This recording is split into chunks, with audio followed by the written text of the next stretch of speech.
Most videos you find on YouTube that talk about Toy Story dissect the animation, the nostalgia, or the character arcs. But Toy Story has a subtle satirical undercurrent that I think we all missed, about how we value objects and fear being obsolete, and treat possessions as disposable as soon as newer, shinier things come along. And these are all classic symptoms of capitalist consumer culture. So to learn what you've missed in your 150 viewings of Toy Story, keep watching Toy Story, the beloved Pixar classic about friendship, childhood, and the brutal psychological toll of late-stage capitalism. We'll see. Buckle up, Buzz, because we're not going to infinity and beyond. We're going to a very suspicious commentary on consumerism that's been hiding under your bed for 30 years. From the start, we learn that Woody has this underlying fear of being replaced or losing Andy's affection. But when you dig deeper, it's not just a love affair between Woody and Andy. It's a metaphor for losing market value when a new product like Buzz Lightyear launches.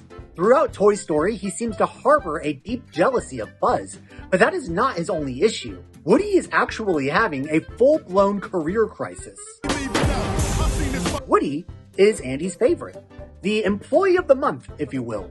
Then Buzz shows up. Flashy, new, with all the bells and whistles. He's bringing in new jokes from outside the office. I found my moving buddy. He is the Tesla of toys. Woody is just a dusty old relic with a pull string.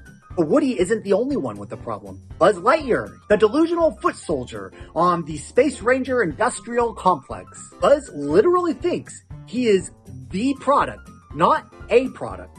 He has no idea that he is mass-produced. He doesn't know that he's replaceable. His identity is literally tied into a brand. Because in this economy, that means your self-worth is based entirely on how long a child finds you interesting before you end up in a Goodwill box next to a naked Barbie and a VHS copy of Flubber. He's got the ego of a limited edition collector's item. And the truth? It hits him like a falling shelf. That heartbreaking scene where he sees himself on the ad on the TV? Yeah, welcome to capitalism, Buzz. You're not special. You're drop-shipped from a Chinese factory and packaged with twist ties. And when Andy grows up, you are obsolete faster than an iPhone 6, my friend. I won't talk about Toy Story 2 here, but I will jump ahead for just a second. If you look at Al's Toy Barn, that's run as basically a toy stock market, where rarity equals worth equals love. Capitalism, baby. But enter Sid, right? The misunderstood villain, the toy torturer, the kid antichrist. Of course, really, he's just a tech pro before he hits puberty. Sid doesn't follow the rules of polite consumerism. He doesn't play the way society tells him you're supposed to.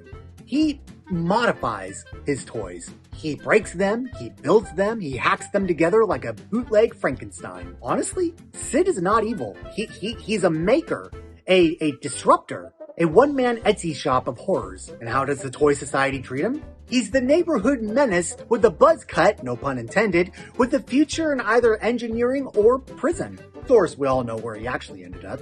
Sid doesn't follow the rules. He's not interested in brand loyalty or packaging or intended use. He's the unregulated disruptor of the toy world. Basically Uber, but for toy mutilation. Sid takes apart old toys and he rebuilds them into nightmare hybrids.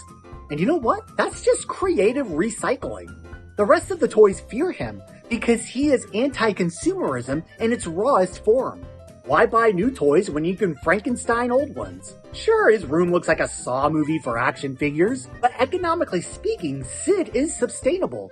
Pixar low-key said, break the system. Just not your sister's doll head.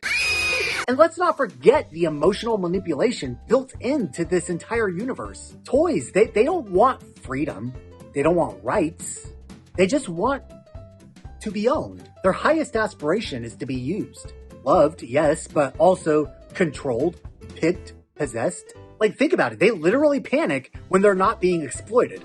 And that's really like a factory worker begging for a double shift. This isn't just a Pixar plot. This is corporate conditioning. Don't get me wrong. All the Toy Story movies are like my favorite movie in the entire world. But I can't help but look a little bit deeper into what's going on here. But Buzz Lightyear, he starts the movie thinking that he is a space soldier, right? By the end, he's just happy being somebody's property. Woody isn't just jealous, he is a legacy brand losing market share. Buzz isn't just brave, he is an overvalued startup having an identity crisis. And Sid, he's not evil. He's disrupting the toy industrial complex with free labor. And the rest of the toys? Well, they're just dreaming of the warm glow of capitalist validation, hoping a child will love them long enough to wear them out. Pixar didn't just make the first CGI film. They made the first film where late-stage capitalism came with a pull string. And we didn't even notice, because we were too busy singing "You've Got a Friend in Me." Yeah, a friend who owns you. Let me know what you think of this video. If you want more content like this, subscribe and ring that bell. And remember, you are a sad, strange little man, but I love you for it. See you in the next one, Roasters. Head on over to Patreon, the link is down below, and you will find instructions on how to proceed with the contest. First one to answer the question wins. And if you get this one wrong, don't worry, there'll be plenty more in the future.